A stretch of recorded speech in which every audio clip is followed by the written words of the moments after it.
بسم اللہ الرحمن الرحیم۔ سورہ یونس پڑھ رہے ہیں 10واں رکوع ہم نے شروع کیا ہے سورہ یونس کا 94 نمبر آیت مبارکہ سے پڑھیں گے آج۔ اعوذ باللہ من الشیطان الرجیم، بسم اللہ الرحمن الرحیم۔ فَإِن كُنْتَ فِي شَكٍّ مِّمَّا أَنزَلْنَا إِلَيْكَ فَاسْأَلِ الَّذِينَ يَقْرَؤُونَ الْكِتَابَ مِن قَبْلِكَ لقد جاء الحق من ربك فلا تكونن من الممترين۔ ہم نے انبیاء کرام کے مختلف احوال و واقعات کو پڑھا۔ اللہ تعالیٰ نے حضرت نوح علیہ السلام کا ذکر کیا، پھر حضرت موسیٰ و ہارون کا ذکر کیا، کس طرح انہوں نے لوگوں کو تبلیغ کی اور لوگوں کو راہ ہدایت دکھائی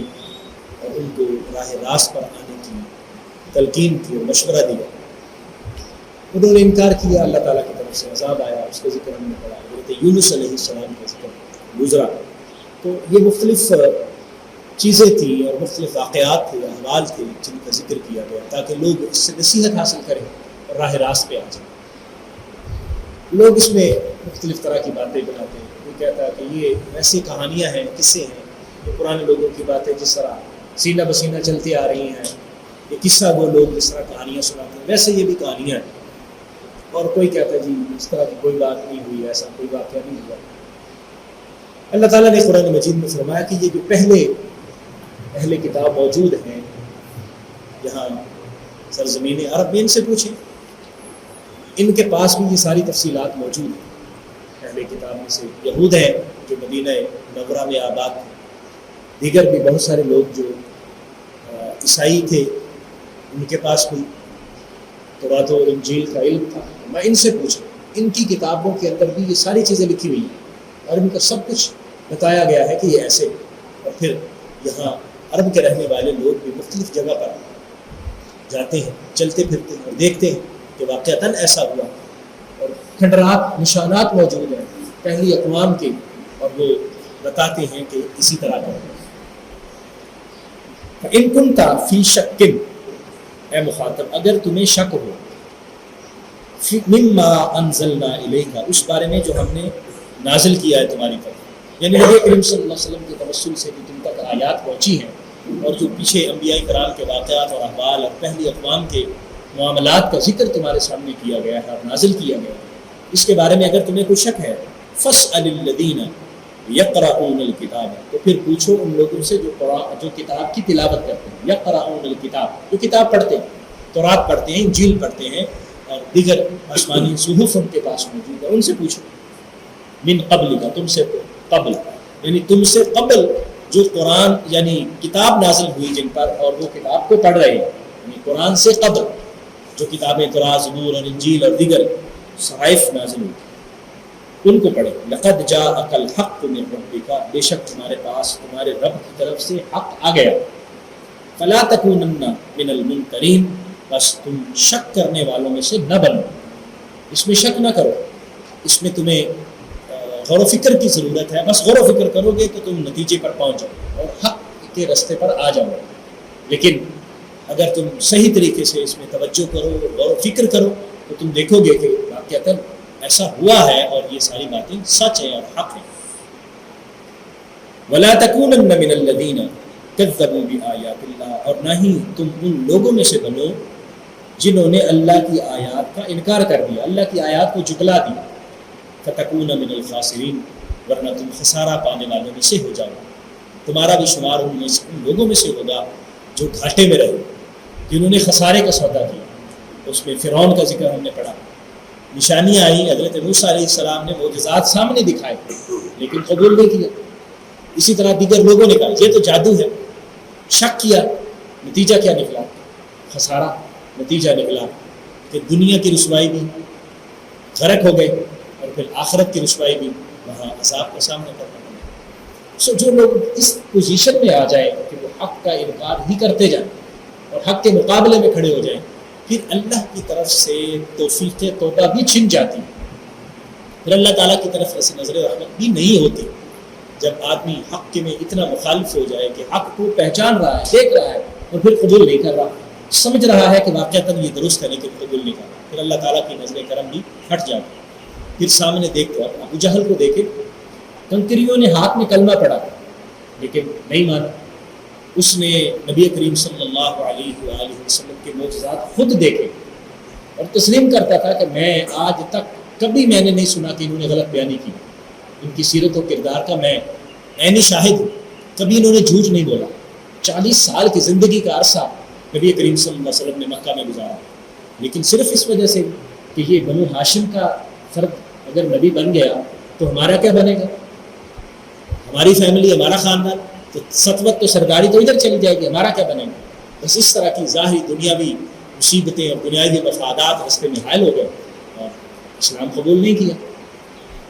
ان الذین حقت علیہم کلمۃ ربک، بے شک وہ لوگ جن پر تمہارے رب کی بات پختہ یعنی بات سچ ہو گئی، لا یؤمنون، وہ ایمان نہیں لائیں گے، جن کے بارے میں اللہ تعالیٰ نے یہ دو ایسے لگائے،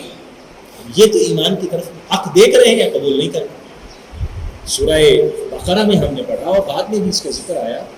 کہ یہ یہود کی بات یہ نبی کریم صلی اللہ علیہ وسلم کو ایسے پہچانتے ہیں جیسے اپنے بیٹے کو پہچانتے ہیں۔ حضرت عبداللہ بن سلام یہودی بہت بڑے عالم تھے، مسلمان ہو گئے۔ حضرت عمر فاروق نے ان سے ایک دن پوچھا کہ عبداللہ، قرآن یہ کہتا ہے کہ تم لوگ حضور کو ایسے پہچانتے تھے جیسے اپنے بیٹوں کو پہچانتے تھے، اب تو تم مسلمان ہو گئے اور تو پہلے تم بتاؤ، اس حوالے سے مجھے بتاؤ۔ وہ کہنے لگے کہ عبداللہ بن سلام کہنے لگے، عمر میری بات سنو، اللہ ہم حضور کو اپنے بیٹوں سے بھی زیادہ پہچانتے تھے، یعنی بیٹوں کے بارے میں ہمیں ڈاؤٹ ہو سکتا ہے کہ ہماری بیوی نے خیانت کی ہو اور یہ میرا بیٹا نہ ہو، میری اولاد نہ ہو اور میری طرف میری بیوی نے منسوخ کر دیا، ہمیں اپنے بیٹے میں شک ہو سکتا تھا، لیکن نبی کریم صلی اللہ علیہ وسلم کے اللہ کے نبی ہونے میں کوئی شک نہیں ہوتا، کیونکہ ہم نشانیاں دیکھ چکے تھے جو تورات میں موجود تھیں، وہ ساری کی ساری نبی کریم صلی اللہ علیہ وسلم میں پائی جا رہی ہیں، اور ہم جب آپس میں باتیں کرتے تھے تو ہم یہ کہتے تھے کہ یہ اللہ کے سچے نبی اور رسول ہیں، مان لو۔ لیکن ہمارے جو لوگ تھے، بڑے لوگ تھے، جو بڑے مذہبی پیشوا تھے، وہ کہتے تھے کہ اگر ان کو مان لیا تو ہمارا سسٹم کدھر جائے گا، یہ رکاوٹیں ہمارے راستے میں حائل ہو گئی، ہم نے حضور کو نہیں مانا۔ تو پھر اللہ تبارک و تعالیٰ بھی نظر رحمت ختم فرما رہے تھے، یہ عبداللہ بن سلام مسلمان ہو گئے اور پھر انہوں نے ساری یہ چیزیں بتائی۔ اس طرح پھر اللہ کریم نظر رحمت نہیں فرما رہے، وَلَوْ جَاءَتْهُمْ كُلُّ آیَةٍ، اگر ان کے پاس ہر طرح کی نشانی بھی آ جائے تو ایمان نہیں لائیں گے، حتیٰ یروا العذاب العلیم، حتیٰ کہ دردناک عذاب کو دیکھیں، عذاب کو آنکھوں سے دیکھیں گے تب آ کے مانیں گے۔ فرعون کا ذکر پیچھے ہم نے آیات میں پڑھا کہ وہ سب کچھ دے کر بھی ایمان نہیں لے کے آیا، لیکن جب غرق ہونے لگا اور جب موت پہنچ گئی یہاں تک تو اب دیکھا کہ اب کوئی چھٹکارا نہیں ہے، کہنے لگا میں ایمان لاتا ہوں، مجھے بچا لیں۔ اس وقت تو ایمان کا کوئی فائدہ نہیں، پہلے تو موقع ملا۔ فلولا كانت قرية آمنت، ایسا کیوں نہیں ہوا کہ بستی والے ایمان لے آتے، فنفعها ایمانها، تو ان کا ایمان ان کو نفع دیتا، ان کا ایمان ان کو فائدہ دیتا، نبی آئے ان کو سکھایا، سمجھایا، پڑھایا، بستی والوں ایمان لے آؤ، اپنے کفر کو چھوڑ دو، بت پرستی کو چھوڑ دو، نبیوں کی مخالفت چھوڑ دو، ایمان لے آؤ۔ تو ایمان لے آتے تو ان کو فائدہ ملتا، ان کو اللہ تبارک و تعالیٰ پر ایمان لانے کا نفع ہوتا، لیکن وہ ایمان نہیں لے گیا۔ الا قوم یونس، مگر حضرت یونس علیہ السلام کی قوم، وہ جب حضرت یونس علیہ السلام نے تبلیغ کی تو انہوں نے ایمان قبول کر لیا، جب ایمان قبول کر لیا تو اللہ تعالیٰ نے ان کو فائدہ دیا، لیکن وہ بھی بہت سارے لوگ عارضی فائدے میں رہے، بعد میں جنہوں نے انکار کیا پھر اللہ تعالیٰ کی طرف سے پر بھی عذاب آیا۔ لما آمنوا، جب انہوں نے ایمان قبول کر لیا، کشفنا عنہم عذاب الخزی فی الحیات الدنیا، تو ہم نے ان سے دنیاوی زندگی کا رسوائی والا عذاب ختم کر دیا، یعنی رسوائی والا جو عذاب دنیا میں آنا تھا اس حیات دنیا میں ہم نے اس کو ختم کر دیا، دور کر دیا۔ ومتعناہم الی حین، اور ہم نے ایک وقت تک ان کو اپنی نعمتوں سے لطف اندوز کیا، ہماری نعمتیں استعمال کریں، اللہ تعالیٰ کی مہربانیاں، یہ مہربانیاں ہیں، وہ اس سے لطف اٹھائے، اللہ تعالیٰ نے کرم فرمایا۔ وَلَوْ شَاءَ رَبُّكَ لَآمَنَ مَنْ فِي الْأَرْضِ كُلُّهُمْ جَمِيعًا، اگر تمہارا رب چاہتا تو ایمان لے آتے جو کوئی بھی ہے زمین کے اندر، یعنی زمین میں جو کوئی بھی ہے سب کے سب مومن ہو جاتے، اگر اللہ یہ چاہتا، کلہم جمیعا، کلہم سارے کے سارے، اگر اللہ چاہتا تو سارے کے سارے مومن ہو جاتے، زبردستی کان سے پکڑ کے بھی کہا جاتا چلو مومن ہو جاؤ، ان کے پاس اختیار ہی نہ رہتا، جس طرح فرشتوں کے پاس اختیار نہیں ہے۔ فرشتے اللہ کی نافرمانی کر ہی نہیں سکتے، ساری مومن ہیں، فرشتے سارے کے سارے ایمان والے ہیں، ان میں کوئی کفر والا ہے ہی نہیں، کوئی اللہ کی تکبیر بیان کر رہا ہے، کوئی تسبیح، کوئی سجدے میں ہے، کوئی رکوع میں ہے، کوئی کام کر رہا ہے، کوئی سارے کے سارے فرشتے مومن ہیں، ان میں کوئی بھی دوسرا نہیں ہے۔ اگر اللہ چاہتا تو سارے انسان بھی ایسے ہو جاتے، لیکن اللہ کی حکمت عملی یہ نہیں تھی۔ اللہ نے ہمیں اختیار دیا کہ ہم اپنی مرضی سے مسلمان ہوں، ہم اپنی مرضی سے ایمان قبول کریں تو اس کا ہمیں فائدہ ملے۔ اگر زبردستی ہمیں ایمان ہمارے اوپر ڈال دیا جاتا اور ہمارے پاس اور آپشن نہ ہوتے تو وہ تو پھر اختیار نہیں ہے، تو پھر اس کی سزا اس کا کوئی تصور تھا ہی نہیں، ختم ہو جاتا۔ تو ایمان کا جب اختیار دیا گیا، عمل صالح کا اختیار دیا گیا، تبھی ہم ایمان لے آتے ہیں، عمل صالح اختیار کرتے ہیں تو اللہ کی طرف سے ہمیں انعام نصیب ہوتا ہے، دنیا کا بھی اور آخرت کا بھی۔ اور اگر مجبور ہوتے اور آپشن ہی نہ ہوتے تو پھر کوئی انعام کا کوئی فائدہ نہیں۔ تبھی تو ہمیں ایمان لانے کا انعام نصیب ہوگا نا، کہ ہمیں اختیار دیا جائے۔ افا انت تکرہ الناس، کیا تم لوگوں کو مجبور کرو گے، حتی یکونوا مؤمنین، تاکہ وہ مومن ہو جائے۔ وہ مجبور نہیں، مجبوری نہیں کی، فرمایا لا اکراہ فی الدین، زبردستی نہیں ہے کسی کو کانوں سے پکڑ کر اس کو کہا کہ دین میں آ جاؤ، نہیں، اس کو دین کی تبلیغ کی جائے گی، اس کو دین سکھایا جائے گا، سمجھایا جائے گا، پڑھایا جائے گا، بتایا جائے گا۔ زبردستی دین میں داخل ہونے کا فائدہ کوئی نہیں، کیونکہ زبردستی تو اوپر سے ہوگی، یہاں دل سے تو ہو نہیں سکتی۔ تو جب دل میں ایمان داخل ہوگا تو ایمان والا ہوگا، زبردستی کسی میں ایمان داخل نہیں کیا جا سکتا۔ اس لیے فرمایا اللہ تبارک و تعالیٰ یہ جو چیزیں بیان فرماتا ہے، یہ جو نشانیاں، یہ جو غور و فکر کی دعوت دیتا ہے، اہل عقل کو بار بار ان چیزوں کو بتایا جاتا ہے، یہ اسی لیے اگر اللہ تعالیٰ چاہتا تو جس طرح ان بنی اسرائیل کو ایک مرتبہ کیا گیا کہ طور پہاڑ ان کے سر کے اوپر کر دیا گیا، چلو مانو تو رات پر عمل کو قبول کرو، وہ کہا جی ہم مانتے ہیں۔